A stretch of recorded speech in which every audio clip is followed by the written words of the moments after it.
दोस्तों आज मैं आपको सत्यभामा और श्री कृष्ण जी के बारे में बताऊंगा।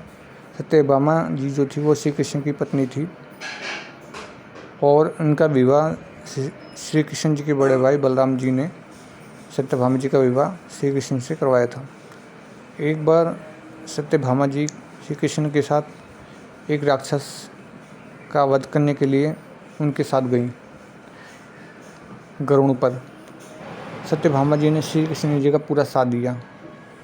श्री कृष्ण जी उनके काम से बड़े प्रसन्न हुए और श्री कृष्ण जी ने उनको वरदान देने को कहा। तो सत्यभामा जी ने कहा कि प्रभु ठीक है, जब उसका समय आएगा तो मैं आपसे वरदान मांगूंगी। श्री कृष्ण जी ने जिस राक्षस को मारा था उस राक्षस के पास देवताओं की माता अदिति के कुंडल थे। श्री कृष्ण जी ने उनसे उस राक्षस से कुंडल ले लिए और कुंडल देने के लिए देवलोक गए। देवलोक जाने के बाद श्री कृष्ण जी ने माता अदिति को उनके कुंडल दिए। माता अदिति बहुत प्रसन्न हुई और श्री कृष्ण जी को एक फूल उपहार के रूप में दिया। उस फूल को श्री कृष्ण जी ने माता रुक्मिणी को दिया, जो कि सीता माता का अवतार थी। जब ये बात सत्यभामा जी को पता चली तो बड़ी ही नाराज़ हुई और उन्हें श्री कृष्ण जी से कहा, प्रभु आप मुझे प्रेम नहीं करते। श्री कृष्ण जी ने कहा, क्यों, ऐसा क्यों? सत्यभामा जी ने कहा कि प्रभु आपने जो है आप वहाँ से फूल लाए थे और माता रुक्मिणी को आपने दिया। अगर आप मुझसे प्रेम करते हैं तो आपको वहाँ से पारिजात का पूरा पेड़ ही लाना पड़ेगा और मुझे उसके पुष्प चाहिए। देवराज श्री कृष्ण जी ने इनको समझाने का बहुत प्रयत्न करा लेकिन वो नहीं मानी और देवराज की एक बात श्री कृष्ण जी को पसंद नहीं आई कि देवराज इंद्र ने पारिजात के पेड़ को जिसमें वो फूल लगे हुए थे देवताओं की संपत्ति बताया था। इसलिए सत्यभामा जी की बात को मानने के लिए और देवराज इंद्र को सबक सिखाने के लिए श्री कृष्ण जी देवलोक गए।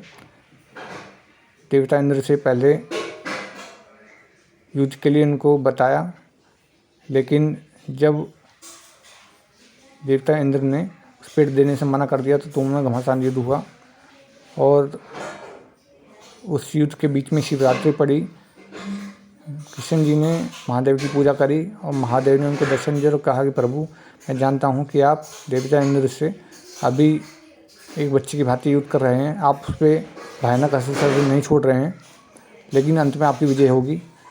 फिर कृष्ण जी बहुत प्रसन्न हुए, मुस्कुराए और अगले दिन फिर युद्ध हुआ। इसमें देवता इंद्र ने मैं आज आपको नवरे छोड़ा कृष्ण जी के बारे में बताऊंगा।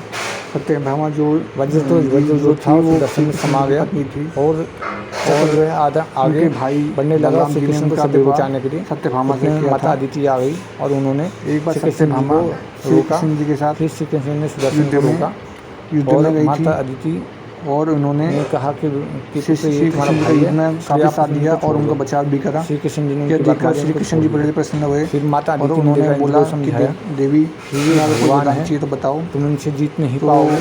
सत्यभामा जी ने कहा देवराज प्रभु हार गए तो आने पर समझ आ गया कि भगवान है, इनसे हम नहीं जीत सकते। श्री कृष्ण जी इसलिए जिस राक्षस युद्ध करने गए थे वो देवता की माता अदिति के कुंडल ले गया था, उनको आदर सम्मान पूर्वक देना पड़ा। कृष्ण जी ने उसका वध करा और कुंडल वृक्ष लेकर वो कुंडल देने के लिए गए और कुंडल सत्यभामा जी को दिया। उन्होंने माता अदिति को कुंडल दिए तो माता अदिति बहुत प्रसन्न हुई और उन्होंने ऐसी ही पारिजात का लाता रहूँगा एक पुष्प एक फूल धन्यवाद श्री कृष्ण जी को दे दिया, जो कि स्वर्गलोक में जिसका वृक्ष था, पेड़ था।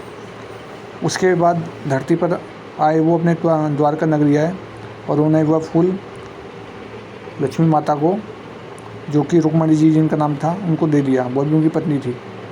जब सत्यभामा जी को ये पता चला तो वह बड़ी ही उदास हुई, दुखी हुई और उन्होंने उस फूल के लिए जिद करी और श्री कृष्ण जी के जो वरदान थे उनको याद दिलाई। और श्री कृष्ण जी की ही ये लीला थी, वो सब तो जानते थे और वो देवराज इंद्र का घमंड भी तोड़ना चाहते थे, क्योंकि देवराज इंद्र ने उनको ये बोला कि ये पारिजात का जो पुष्प है और ये वृक्ष जो है ये स्वर्ग की संपत्ति है, तो ये स्वर्ग में ही रहेगा। उनको ये बात बोलकर उन्होंने एहसास दिलाया था, इसलिए वह उनका ये घमंड तोड़ना चाहते थे। तो वह अपने अस्त्र लेके और स्वर्गलोक गए और देवता इंद्र से युद्ध करा। देवता से इंद्र से युद्ध करने के बाद बीच में शिवरात्रि पड़ी। श्री कृष्ण जी ने महादेव की पूजा करी। महादेव ने कहा कि हे प्रभु, हम जानते हैं कि आप उनसे एक बच्चे की तरह लड़ रहे हैं और अंतिम विजय आप ही की ही होगी। इस पर श्री कृष्ण जी मुस्कुराए और प्रसन्न हुए। अगले दिन श्री कृष्ण जी और देवराज इंद्र का युद्ध हुआ, जिसमें श्री कृष्ण जी ने देवराज इंद्र को हरा दिया। उन्होंने रास्ते में सुदर्शन छोड़ा और इंद्र ने अपना वज्र छोड़ा। वज्र छोड़ने के बाद वज्र सुदर्शन में समा गया और चक्र उनके आगे जाने लगा। देवता इंद्र के पास वो घबरा गए। लास्ट में माता दीदी ने उनको रोका, समझाया कि पुत्र ये आपका भाई है, इसलिए इसको छोड़ दो। श्री कृष्ण ने माता की बात मानी और उनको छोड़ दिया।